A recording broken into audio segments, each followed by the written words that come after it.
ဇလန်လေးကတော့အထက်တန်းနောက်ဆုံးနှစ်ကျောင်းသူလေးဒန်ဘီနဲ့စတင်ထားပါတယ်တက္ကသိုလ်ဝင်ခွင့်စာမှုပွဲဖြစ်ဆိုဖို့ကလည်းရက်ပိုင်းလိုပဲလိုပါတော့တယ်ဒါပေမဲ့ပြဿနာကသူမဟာတင်းချဘာသာရက်မှာတကယ်ကိုအညံ့ဆုံးဖြစ်နေတာပါပဲတင်းချချင်းဆိုရင်အမြဲတမ်းအိမ်ငိုက်နေတတ်လို့ဆရာကလည်းသူမကိုကြည့်မရဖြစ်နေတာပေါ့ဒီနေ့မှာတော့ဆရာကစိတ်မရှိတော့ပဲသူမကိုကြောက်တင်ပုံးရှိထွက်ခိုင်းပြီးပု္ပ္ပစာတွက်ခိုင်းပါတော့တယ်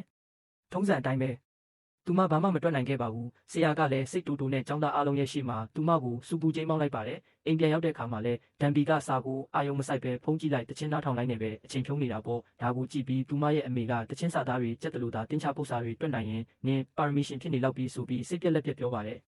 အမေဖြစ်သူကနင်တင်းချညက်လာနင့်အဖေစီကအမွေရတာနေမှာဒီပုံစံနဲ့ဆိုရင်တော့ဘယ်တက္ကသိုလ်ကမှနင့်ကိုလက်ခံမှာမဟုတ်ဘူးလို့နောက်ပြောင်ပြောဆိုပါသေးတယ်ဒါရင်မကပဲဒန်ဘီအမြင့်ကဆုံးချက်ကတော့သူမအမေကထီကိုသူအမြဲကြည့်နေကြလမ်းတွင်သမိုင်းနောက်ခံကားရီစီကိုလိုင်းပြောင်းလိုက်တာပါပဲစိတ်ပြက်သွားတဲ့ဒန်ဘီလည်းအခန်းထဲကထွက်လာပြီးသူမရဲ့အရင်နှီးဆုံးတငယ်ချင်းအိမ်ကိုသွားခဲ့ပါတယ်တငယ်ချင်းဖြစ်သူကလည်းဒါဟာတက္ကသိုလ်တက်ဖို့နောက်ဆုံးအခွင့်အရေးပဲဒီတစ်ခါသာကြာရှုံးရင်တော့သွားစရာနေရာလည်းမရှိအနာဂတ်လည်းရှိမှာမဟုတ်ဘူးလို့တတိပေးလိုက်ပါတယ်နောက်တနေ့မနက်မှာတော့စာမွေးပွဲဖြေရမယ့်နေ့ဖြစ်နေပေမဲ့ဒန်ဘီတယောက်အိယာနိုးနောက်ကျပြီးအပြေးလွှာသွားရပါတော့တယ်အမေဖြစ်သူကတော့ကောင်းမွန်တဲ့ကျောင်းတစ်ကျောင်းတက်နိုင်ဖို့အစွမ်းကုန်ကြိုးစားခဲ့ပါလို့အားပေးစကားပြောရင်းကြံ့ရစ်ခဲ့ပါတယ်ဒန်နီတယောက်စာမှုပွဲခန်းထဲဝင်ဖို့အရန်ကိုစိတ်လှုပ်ရှားနေပါတယ်အထူးသဖြင့်သူမအားနည်းဆုံးဖြစ်တဲ့တင်ချဘာသာရဲ့အတွက်ပေါ်စာမှုပွဲဖြည့်ဆို့မဲ့နေရာကိုရောက်တဲ့အထိကားပေါ်မှာစာတွေကိုအသေးအတန်ကြက်မှတ်လာခဲ့တာပါကားကိရောက်တော့ကားပေါ်ကနေအလောတကြီးခုန်ဆင်းပြီးပြေးထွက်လာလိုက်တာထီယူဖို့တောင်မေ့ကြံခဲ့တယ်လေစာမှုပွဲဖြည့်ဆို့မဲ့အဆောက်အုံနာရောက်လာလေကြောက်စိတ်တွေကသူမကိုပိုပြီးလွှမ်းမိုးလာလေပါပဲငါတကယ်ပဲအစင်းသင့်မဖြစ်သေးဘူးဆိုတဲ့အတွေးနဲ့အတူစိတ်တွေတုံးလုံးချောက်ချလာပြီးစာမှုပွဲကြရှုံးမဲ့ရေးကိုရင်ဆိုင်မဲ့အစားဒီနေရာကနေပဲထွက်ပြေးသွားခြင်းစိတ်တွေပေါက်လာပါတယ်သူမဟာတဖွဲဖွဲရွာနေတဲ့မိုးရီထဲမှာထိုင်ချလိုက်ပြီးစိတ်တက်တွေအောက်ခြေထိထိုးဆင်းသွားကငါသာအခုချက်ချင်းပျောက်ကွယ်သွားရင်ကောင်းမှာပဲလို့တိတ်တဆိတ်ဆူတောင်းနေမိပါတယ်အဲ့ဒီအချိန်မှာပဲသူမရှိကမိုးရီချောင်းဖြစ်နေတဲ့ရေအိုင်လေးတွေကိုတစ်ချက်ကြည့်လိုက်မိရကနေထူဆန်းတာတစ်ခုစတင်ပါတော့တယ်သူမမြင်လိုက်ရတာကတော့ထူးထူးခြားခြားဝတ်စုံတွေဝတ်ထားတဲ့လူတစုဟာစူယုံပြီးမိုးရွာချပေးဖို့စူတောင်းနေကြတာပါအဲ့ဒီအရက်မှာမိုးမရွာတာ3-2တောင်ရှိပြီဖြစ်လို့လူတွေဟာမိုးခေါင်ရေရှားတန်ကြောင့်အသက်ဆုံးရှုံးနေကြရတယ်လို့ဆိုပါတယ်အဲ့ဒီအချိန်မှာပဲဒါနီဟာရေအိုင်ထဲကိုရုတ်တရက်ကျွန်းကျသွားပြီးရင်းနစ်တယ်လို့ခံစားလိုက်ရပါတယ်ဒါပေမဲ့တေးမသွားပဲတစ်ဖက်ကဘာရဲ့တူညီတဲ့နေရာတစ်ခုမှာပြန်လည်ပေါ်ထွက်လာပါတော့တယ်ဒါနီကတော့ကြောင်တောင်နဲ့ဘာဖြစ်လို့ဖြစ်မှန်းမသိပဲဘေးနားကလူတွေကိုဓာသမိုင်းနောက်ခံကာတကာရိုက်နေကြတာလားလို့ရှောင်မေးနေမိတာပေါ့သူမရဲ့ထူးဆန်းတဲ့အမူအရာတွေကိုမြင်တော့အဲ့ဒီကဘရင်ဖြစ်သူကထိတ်လန့်တကြားနဲ့နင်ကမိစ္ဆာမလားလို့အော်ဟစ်မေးမြန်းပါတော့တယ်ဒါနီကလည်းကြောက်ကြောက်လန့်လန့်နဲ့မဟုတ်ပါဘူးတမီးကအထက်တန်းကျောင်းသူလေးတယောက်ပါလို့ပြန်ဖြေလိုက်ပေမဲ့သူမရဲ့စကားတန်တွေကသူတို့နားထဲမှာတော့တကိုးကြီးတဲ့မန်နန်တွေရွတ်ဖက်နေတယ်လို့မျိုးဖြစ်သွားပြီးပိုးလို့တောင်ကြောက်လန့်ကုန်ကြပါတယ်အဲ့ဒီနောက်မှာတော့ချက်ချင်းဆိုသလိုပဲစစ်တီတွေဟာဓားတွေကိုစီနဲ့ဒါနီကိုဝိုင်းရပိတ်ဆို့လိုက်ကြပါတော့တယ်သူ့လေဘေးနားရောက်လာတဲ့ဓာတ်ဦးတွေကအစ်စ်မှန်ဆိုတာသိလိုက်ရတဲ့အခါဒါနီတယောက်ပြတလဲနဲ့ညံနေညံနဲ့ထုတ်လိုက်ပါတော့တယ်တမီးပါလို့ဒီကိုရောက်လာတယ်လဲဆိုတာသိပါတယ်အရှင်ထာဝရဘုရားသခင်ကျေးဇူးပြုပြီးမိုးရွာချပေးတော်မူပါလို့အော်ပြောလိုက်တာပေါ့လူတွေကလည်းသူမပြောတာကိုဆူတောင်းစာလို့ထင်ပြီးလိုက်ရွတ်နေကြတော့အားလုံးခေါင်းပြန်မောကြည့်လိုက်တဲ့အချိန်မှာတော့ဒါနီတယောက်အစအနတောင်မကြံတော့ပါဘူးသူမကတော့အခွင့်အရေးကိုအရယူပြီးနန်းတွင်းဝတ်စုံတွေရှိတဲ့နေရာအထိအသေးအတန်ပြေးထွက်သွားခဲ့တာပါ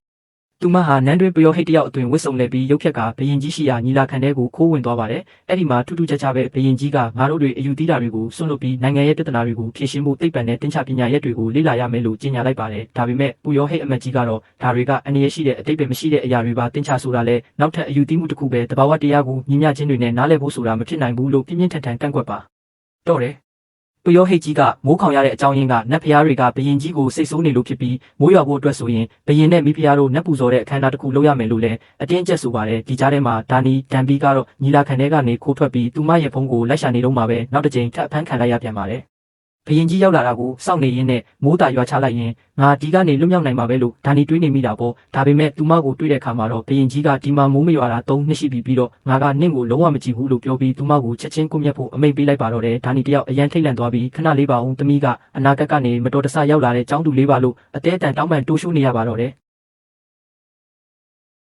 ဒါနဲ့ပဲသူမဟာအသက်ဘေးကလွတ်အောင်လို့တမိုင်းကျောင်းတွေအများကြီးတည်ကြောင်းဘရင်ကြီးကိုအတင်းနာချပါတော့တယ်အဲ့ဒါနဲ့မရတော့မှသူမကတင်းချမှာလဲပါရမီရှင်တယောက်ပါလို့မြင်မြန်ဆန်ဆန်ပဲထပ်ပြောလိုက်ရတာပေါ့ဒါကိုစိတ်ဝင်စားသွားတဲ့ဘရင်ကြီးကကွမျက်မဲ့အစီအစဉ်ကိုခိတ္တဆိုင်ငံလိုက်ပြီးသူမတကယ်တော့မတော့တက်တည်ပြဖို့ခိုင်းပါတော့တယ်ဘရင်ကြီးကသူမကိုပိုက်တာကိုရဲ့တီဝရန်ပု္ပ္ပစာတပုတ်ပေးလိုက်တာပါအစပိုင်းမှာတော့စာသားတွေကိုနားမလည်လို့သူမတွေးဝေသွားခဲ့သေးပေမဲ့ဒါဟာပိုက်တာကိုရဲ့တီဝရန်မှန်တိလိုက်ရတဲ့အချိန်မှာတော့ခဏလေးတွင်းပါတယ်အဖြေထုတ်ပေးလိုက်နိုင်ပါတော့တယ်ဒါကိုမြင်တော့ဘရင်ကြီးတုံးလို့အံ့ဩသွားတာပေါ့သူ့ရဲ့ပညာရှိကြီးတွေတောင်ဒီလိုပု္ပ္ပစာမျိုးကိုဖြည့်ရှင်းဖို့3ရက်လောက်အချိန်ယူရတာလေအဲ့ဒီအချိန်ကစပြီးအားလုံးကဒါနီကိုကိုဆန်လို့ခေါ်တဲ့အမျိုးသားပညာရှိတယောက်လိုဆက်ဆံလာကြပါတယ်ဘရင်ကြီးကသူမကိုတာဝန်တစ်ခုပေးလိုက်တယ်အဲ့ဒါကတော့ပြည်သူတွေကိုတင်ချတင်ပေးဖို့ပါပဲတကယ်လို့သူမအောင်မြင်ခဲ့ရင်အိမ်ပြန်ခွင့်ပေးမယ်လို့ကတိပေးခဲ့တာပေါ့ ဒါပေမဲ့သူမရဲ့ပထမဆုံးចောင်းသားကတော့ဘရင်ကြီးကိုယ်တိုင်ဖြစ်နေခဲ့ပါတယ်ပိုပြီးအံ့ဩစရာကောင်းတာကဘရင်ကြီးဟာကနန်းတောင်မရေးတက်တင်ဘူးဆိုတာပါပဲဒါနဲ့ပဲဒါနီဟာစိတ်ရှည်လက်ရှည်နဲ့ကနန်းတင်ချအခြေခံကစားလို့အပေါင်းနှုတ်အမြောက်တွေထိတင် जा ပေးပါတော့တယ်နောက်ဆုံးမှာတော့သူတို့နှစ်ယောက်ဟာမြို့ခံဂီတပညာရှင်တဦးနဲ့တင်ချပြိုင်ပွဲရှင်ပြိုင်မှုပြင်ဆင်ကြရပါတယ်တကယ်လို့ဒါနီတာရှုံးသွားခဲ့ရင်တော့ပြင်းပြင်းထန်ထန်အပြစ်ပေးခံရမှာပဲဖြစ်ပါတယ်ဒါနီကတော့တကယ်ကိုတတိခဲလေးပါပဲစာတင်ပေးနေရင်နဲ့ဘရင်ကြီးကအမားတွေပဲထက်ခါတလဲလဲလုံနေတော့သူမစိတ်မရှိဖြစ်ပြီးဘရင်ကြီးကိုတော့လှုပ်ခနဲရိုက်မိသွားပါတယ်အဲ့ဒီမှာတင်ဘရင်ကြီးကိုထိပါဆော့ကားတယ်ဆိုပြီးစစ်တီတွေကတပ်ဖို့ဝင်လာကြပေမဲ့ဘရင်ကြီးကိုယ်တိုင်ကပြုံးရပြီးတားမြစ်ပေးခဲ့ပါတယ်သူတို့နှစ်ယောက်ဟာမိဖုရားကြီးရောက်လာတဲ့အချိန်တိုင်းမှာလဲတင်ချစာရွက်တွေကိုအမြန်ဝက်ပြီးဂီတလေးချင်းတွေတယောက်ဆောင်ကြတာပေါ့တရက်မှာတော့ဘရင်ကြီးကဒါနီပိုင်ရန်စာနေတာကိုတတိထားမိလို့သူနဲ့တူသမင်းစားဖို့ဖိတ်ခေါ်ပါတယ်ဒါပေမဲ့နန်းတွဲစားစာတွေကိုဒါနီကသဘောမကျတာကြောင့်ဘရင်ကြီးကိုမိဖို့ချောင်တဲ့အထိလက်ဆွဲပြီးခေါ်သွားပါတော့တယ်ဒါနီကသူမရဲ့အိတ်ထဲမှာပါလာတဲ့ပါဝင်ပစ္စည်းလေးတွေကိုတုံးပြီးအရသာရှိလာတဲ့အတင်စာခောက်ဆွဲ6တစ်ခွက်ကိုချက်ကျွေးလိုက်ပါတယ်ဘရင်ကြီးခမခောက်ဆွဲကအရန်ဆက်နေပေမဲ့လည်းတမြုံမြုံနဲ့အကြိုက်တွေ့နေတာပေါ့ဒါနီကအဆက်ပြေအောင်ရေးပေးတာတော့ဒီအပူရှိန်လေးကိုငါသဘောကျတယ်ဆိုပြီးဇွဲကောင်းကောင်းနဲ့ညှင်းလိုက်ပါသေးတယ်ဒါပေမဲ့နောက်တနေ့မနက်မှာတော့နန်းတော်တစ်ခုလုံးဘရင်ကြီးရဲ့အော်ဟစ်တန်တွေနဲ့ဆူညံသွားပါတော့တယ်ဒါနီပြစ်ကြည့်လိုက်တဲ့ခါမှာတော့ဘရင်ကြီးကသူမသူ့ကိုကျင်းစာတိုက်လိုက်ပြီးအထင်နဲ့နိုင်ရွက်မှာအဆောင်လက်ဖွဲ့ကြီးကတ်ထားတာကိုတွေ့လိုက်ရတာပေါ့ဒါနီလည်းမျက်လုံးလေးကလန်ကလားလုပ်ပြီးကြည့်ပါဦးအရှင်မင်းကြီးရဲ့ဒါကခောက်ဆွဲစားလို့ဖြစ်တာလေမော်တက်မဟုတ်ပါဘူးလို့ပြောလိုက်ရပါတယ်အမှန်ကတော့ဘာမော်ပညာမှမဟုတ်ပဲငရုတ်တီးတန်ကြောင့်ဘိုက်ထဲမှာမအီမတာဖြစ်နေတာပဲလေဒါနီကအဲ့ဒီလိုရှင်းပြတော့ဘရင်ကြီးကအဲ့ဒီအစာအိမ်ဆိုတာဘာလဲလို့ပြန်ပေးပါတယ်အဲ့ဒါနဲ့ပဲဒါနီကအစာအိမ်ဆိုတာဘာလဲဥလန်းချောင်းဆိုတာဘာလဲဆိုတာကိုတေချာထိုင်ပြီးရှင်းပြပေးပါတယ်ပြီးတော့နှလုံးအကြောင်းကိုပါရှင်းပြရင်အရှင်မင်းကြီးရဲ့ရင်ဘတ်ပေါ်လက်တင်ကြည့်ရင်နှလုံးခုန်နေတာကိုခံစားရလိမ့်မယ်လို့ပြောလိုက်ပါတော့တယ်ဒါပေမဲ့သူကကျွန်တော်ဘာမှမခံစားရဘူးလို့ပြောလိုက်တဲ့အခါသူမကပြုံးပြီးရပါတယ်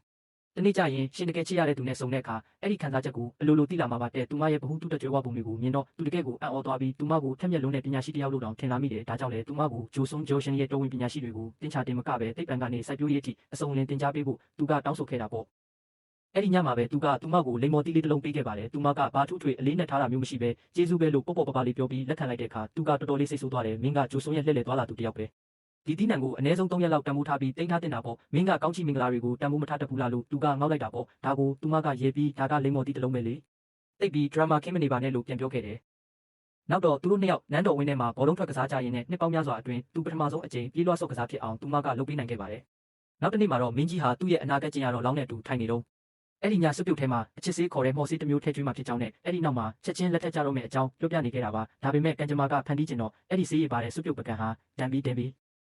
ီးရဲလက်ထဲကိုရောက်သွားပါလေရောအဲ့ဒီနောက်မှာတော့သူမဟာတမျိုးကြီးဖြစ်လာပြီးနန်းတော်ထဲမှာပဲအိပ်ပျော်သွားခဲ့ပါတော့တယ်နိုးလာတဲ့အချိန်မှာတော့သူမဟာမင်းကြီးကိုတောင်းပန်စကားတွေတရက်ဆက်ပြောနေမိတာပေါ့ဒါပေမဲ့မင်းကြီးကတော့အေးအေးဆေးဆေးပဲဘာမှမဖြစ်ခဲ့ပါဘူးသွားတော့အားလုံးကိုမေးလိုက်တော့လို့ပြောပြီးသူမကိုလှုပ်ပေးခဲ့ပါတယ်အဲ့ဒီနောက်သူတို့နှစ်ယောက်အပြင်မှာလက်လျှောက်ထွက်ကြရင်မင်းကြီးကသူမကိုမင်းသားပေးထားတဲ့တာဝန်ကိုအောင်မြင်မြင်ထမ်းဆောင်နိုင်ရင်အမတ်မင်းတို့ဖွဲ့ထဲမှာယာလူကြီးပေးမဲ့အပြင်တော်ဝင်မြင်းတကောင်ပါဆုချမယ်လို့ကန့်လန့်ခဲ့တယ်ဒါပေမဲ့သူမကတော့ကျွန်မဘာမှမလုပ်ချင်ပါဘူးမိုးရွာတာနဲ့ကျမရဲ့ကဘာစီကိုပြန်တော့မှမို့လို့ပါလို့ညှင်းဆန်ခဲ့ပါတယ်အဲ့ဒီခါမင်းကြီးကဒါဆိုရင်အခုကစပြီးငါ့ကိုဘရင်တယောက်လိုဆက်ဆံစရာမလိုတော့ဘူးငါတို့ကအဆင့်တန်းတူတဲ့ယောက်ျားချင်းတငယ်ချင်းပဲလို့ရိုးရိုးသားသားပြန်ပြောခဲ့ပါတယ်ဒါပေမဲ့နောက်တစ်နေ့မှာတော့မထင်မှတ်ထားတဲ့ဘေးအနေကဆက်ရောက်လာပါတော့တယ်တန်ဘီဟာဘရင်ကိုစော်ကားမော်ပဲလုပ်တယ်ဆိုတဲ့ဆွဆွဲချက်နဲ့အဖမ်းခံလိုက်ရတာပါသူမရဲ့ခြေလက်တွေကိုတုံတောင်ပြီးနှိမ့်ဆက်ညှဉ်းပန်းဖို့ပြင်ဆင်နေကြတဲ့အချိန်မှာမင်းကြီးကကြားဖြတ်ဝင်ထားခဲ့ရတယ်ဒီပညာရှိလေးမှာတန်ဖိုးရှိတဲ့အသိပညာတွေအများကြီးရှိတယ်ဆိုတာကိုနန်းတွင်းပူရောဟိတ်တွေကိုရှင်းပြခဲ့ရတာပေါ့ဒါကိုအခွင့်ကောင်းယူပြီးပူရောဟိတ်တယောက်ကကောင်းပြီလေဒါဆိုရင်ကျွန်ုပ်ကိုယ်တိုင်သူ့ကိုစမ်းတက်ရလိမ့်မယ်သူ့မှာအချိန်နှစ်ပတ်ရှိတယ်အဲ့ဒီအချိန်တွင်မိုးမရွာခဲ့ရင်တော့သူ့ကိုကွပ်မျက်ရလိမ့်မယ်လို့စိန်ခေါ်လိုက်ပါတယ်ဒီလိုအခြေအနေမျိုးမှာတော့တန်ဘီကအရှုံးမပေးခဲ့ပါဘူးသူမဟာအရာရာကိုတွက်ချက်ပြီးစာတွေကိုမရက်မနာလေ့လာနေခဲ့တဲ့နန်းတွင်းဂီတပညာရှင်ကလည်းသူမကိုမိုးရေချိန်တိုင်းကိရိယာတစ်ခုတိစောက်ဖို့ကူညီပေးခဲ့ပါတယ်အဲ့ဒီလိုနဲ့ဘယ်သူမှမမျှော်လင့်ထားတဲ့အချိန်မှာပဲကောင်းကင်ယံကနေမိုးဆက်မိုးပေါက်တွေတစ်ဖြတ်ဖြတ်ဆင်းကျလာပါတော့တယ်မိုးတွေရွာချလာတဲ့အခါတန်ဘီတယောက်ဝမ်းသာလုံးလို့ရင်ထဲမှာအတိုင်းမသိဖြစ်သွားရတာပေါ့ဒါပေမဲ့မင်းကြီးကတော့သူမပြောခဲ့ဘူးတဲ့စကားကိုရုတ်တရက်တတိယသွားတယ်မိုးရွာတာနဲ့ပြန်တော့မယ်ဆိုတဲ့စကားလေးပေါ့သူဟာတန်ဘီရှိရာအဆောင်စီကိုအပြေးလွှားသွားခဲ့တဲ့အခါမိုးရေချိန်တိုင်းကိရိယာရှိမှခံစားချက်တွေပြင်းထန်ပြီးငိုနေတဲ့တန်ဘီကိုတွေးလိုက်ရတဲ့မင်းကြီးကမင်းအခုချက်ချင်းထွက်ပြေးမှဖြစ်မယ်ငါအားလုံးစီစဉ်ထားပြီးပြီမင်းဒီကိုသွားမဲ့တင်မောတစင်ကမင်းကိုစောင့်နေတယ်လို့စိုးရိမ်တကြီးပြောခဲ့ပါတယ်ဒါပေမဲ့တန်ဘီကခေါင်းခါပြီးကျမတစ်သက်လုံးထွက်ပြေးလာခဲ့တာအခုဒီကိုရောက်နေတာတော့ကျမရဲ့ကဘာကနေထွက်ပြေးခဲ့လို့ရောက်လာတာပါလို့ပြန်ပြောခဲ့တယ်အဲ့ဒီအချိန်မှာပဲနန်းတွင်းဂီတပညာရှင်ရောက်လာပါတယ်တကယ်တော့သူဟာပူရောဟိတ်မင်းနဲ့လှုပ်ဝက်ပူပေါင်းနေသူပါပူရောဟိတ်ကတန်ဘီဟာအနာဂတ်ကလာသူတယောက်အမှန်ပဲလို့ယုံကြည်နေပြီးသူမကိုတက်ပစ်ဖို့အမိန့်ပေးထားတာပေါ့ဂီတပညာရှင်ကလည်းပူရောဟိတ်ကိုဒါအမှန်ဆိုရင်သူကပူတော်အနေနဲ့များသေးတယ်သူ့ကိုအမြန်ဆုံးရှင်းပြရမယ်လို့ပြောခဲ့ပါတယ်အဲ့ဒီနောက်ဂီတပညာရှင်ဟာတန်ဘီကိုမြင်းပေါ်တင်ပြီးတောအုပ်ထဲကိုအတင်းအဓမ္မခေါ်ဆောင်သွားပါတော့တယ်တောနက်ထဲရောက်တဲ့အခါမှာတော့သူကတန်ဘီကိုကြည့်ပြီးမင်းကမိန်းကလေးတယောက်ဆိုတာငါသိနေတာကြားပါပြီဒါပေမဲ့စိတ်မပူပါနဲ့ငါကလူကောင်းတယောက်ပါလို့မထင်မှတ်ထားတဲ့စကားကိုပြောလိုက်ပါတော့တယ်တမင်ရွယ်ပြီးလုပ်ခဲ့တာမဟုတ်မှန်းသူမရှင်းပြခဲ့တယ်လေတကယ်တော့သူမရခဲ့တဲ့ဒီအလုပ်ကယောက်ျားလေးတယောက်ကိုပဲပေးရမယ့်အလုပ်ဖြစ်နေတာကိုဒီတော့သူမအနေနဲ့ဒီလိုမျိုးဟန်ဆောင်ပြီးလက်ခံလိုက်ရုံကလွဲလို့တခြားရွေးချယ်စရာမရှိခဲ့ဘူးပေါ့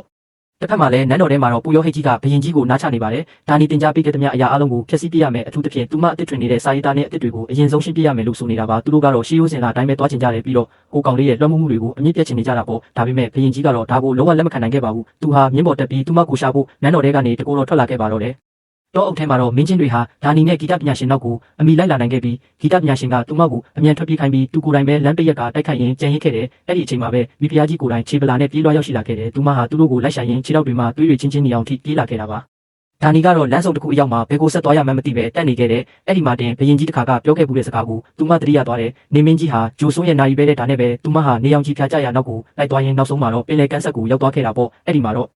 ဘရင်ကြီးဟာသူမကိုစောင့်ကြိုနေခဲ့ပါတယ်။အဲ့ဒီညကတော့သူတို့နှစ်ယောက်ပေးချင်းရှင်ထိုင်ရင်ကြက်ကလေးတွေကိုငေးကြည့်နေခဲ့ကြတာပေါ့။သူမကအနာဂတ်မှာဆိုရင်ကြယ်တွေကိုဒီလိုမျိုးအများကြီးမမြင်ရတော့ဘူး။အတောက်ပါဆုံးကြယ်နေငယ်ကိုပဲမြင်ရတော့တာလို့သူ့ကိုပြောပြနေမိတယ်။အဲ့ဒီအခါမှာဘရင်ကြီးကပြန်ပြောလိုက်ပုံကအရန်ကိုလေးနဲ့ပါတယ်အခုကြည့်လိုက်စမ်းပါ။မင်းမြင်နေရတဲ့ကြယ်တွေဆိုတာမင်းမြင်ခြင်းတဲ့ကြယ်တွေကိုပဲရွေးကြည့်နေလို့ပါတကယ်လို့သာစိတ်အေးအေးထားပြီးအသေးချာလေးစိုက်ကြည့်မယ်ဆိုရင်ကြယ်တွေအများကြီးကိုထပ်မြင်လာရလိမ့်မယ်အဲ့ဒီကြယ်တွေကအရင်ကတည်းကရှိနေခဲ့တာပဲလေမင်းကသူတို့ကိုမြင်ဖို့ဆုံးဖြတ်လိုက်တဲ့အချိန်ကြမှာပဲသူတို့ကပေါ်လာကြတာလူဆိုတာကိုယ်နှလုံးသားကမြင်ခြင်းတဲ့အရာကိုပဲမျက်စိကမြင်တတ်ကြတာမျိုးပဲတဲ့တိတ်ဆိတ်သွားတဲ့ခဏတာအကြာမှာတော့ဘရင်ကြီးကသူ့မောက်ကိုချစ်မြတ်နိုးကြောင်းဖွင့်ပြောခဲ့ပါတယ်ပြီးတော့သူဟာမှုမှတ်တွေမကပဲတာမန်ရတာပြည်သူတွေပါအလွယ်တကူတင်ယူနိုင်မဲ့စာပေတစ်ခုကိုတီထွင်ပေးခြင်းနဲ့ဆိုတဲ့သူ့ရဲ့ကြီးမြတ်တဲ့ရည်မှန်းချက်ကိုလည်းပြောပြခဲ့တာပေါ့အဲ့ဒီအချိန်မှာပဲသူမဟာတစ်ခုခုကိုရုတ်တရက်တတိယသွားပြီးအနာဂတ်ကနေပါလာတဲ့သူမရဲ့ပတ်စံတွေကိုထုတ်ကြည့်လိုက်မိတယ်အဲ့ဒီမှာလည်းပတ်စံပေါ်မှာရိုက်နေထားတဲ့ဘရင်ကြီးရဲ့မျက်နှာကိုသူမမြင်လိုက်ရတော့တာပါပဲအဲ့ဒီကြားမှာပဲဘရင်ကြီးရဲ့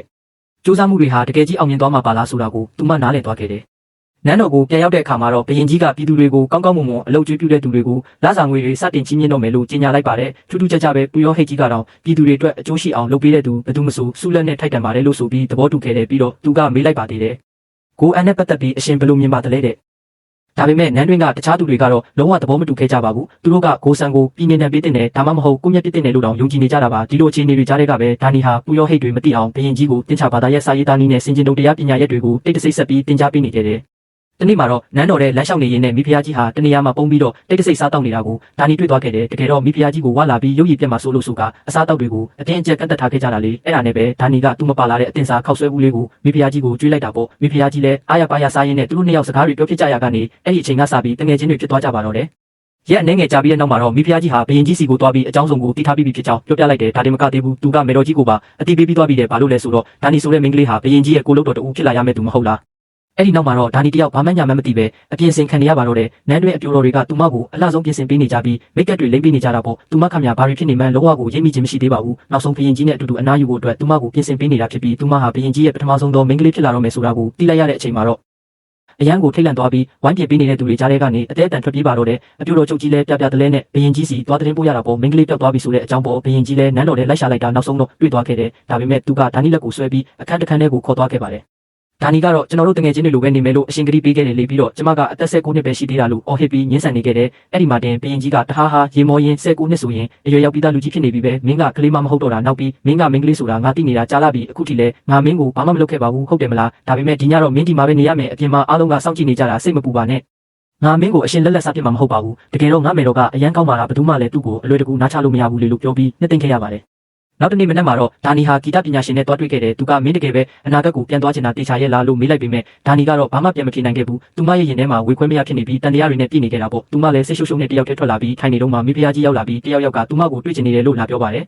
်ဒါနီနန်းဆောင်ထဲရောက်သွားတဲ့အခါမှာတော့မေတော်ကြီးနဲ့မျက်နှာချင်းဆိုင်တွေ့လိုက်ရတယ်ထူးဆန်းတာကအဲ့ဒီမေတော်ကြီးဟာအနာဂတ်ကသူမရဲ့တကယ်မိနဲ့ရုပ်ချင်းတထည်ရတဲ့တူနေတာပါပဲအဲ့ဒီမြင်ကွင်းကိုမြင်လိုက်ရတဲ့အချိန်မှာတော့ဒါနီဟာဘာကူမှထိမ့်မထားနိုင်တော့ပဲငိုချလိုက်ပါတော့တယ်ဘာကြောင့်ဒီလောက်ထိတဲတဲထန်ထန်ငိုနေရတာလဲဆိုတာကိုတော့ဘေးကလူတွေဘယ်သူမှနားမလည်နိုင်ခဲ့ကြပါဘူးအဲ့ဒီညမှာပဲသူမဟာဂျိုဆွန်းရဲ့နက်ခတ်ပေတာတိုင်းတာရေးစနစ်တစ်ကြီးကိုတွားကြည့်ခဲ့ပါတယ်ဒါဟာသူမကိုယ်တိုင်ပါဝင်ကူညီတိစောက်ပေးခဲ့တာဖြစ်ပြီးနိုင်ငံအတွက်နေရနဲ့လတွေကိုတိတိကျကျမှတ်တမ်းတင်နိုင်ဖို့အများကြီးအထောက်အကူပြုမှာပါအဲ့ဒီနောက်မှာတော့ဘရင်ကြီးကသူတိတ်တဆိတ်စူးစမ်းအားထုတ်နေတဲ့နောက်ထပ်အရာတစ်ခုကိုပြဖို့သူမကိုခေါ်သွားခဲ့ပြန်တယ်အဲ့ဒါကတော့ပညာရှိတွေတင်မကပဲတနိုင်ငံလုံးကပြည်သူတွေပါအလွယ်တကူဖတ်ရှုရေးသားနိုင်မဲ့အခရာ28လုံးပါတဲ့စာပေအသစ်တစ်ခုပဲဖြစ်ပါတယ်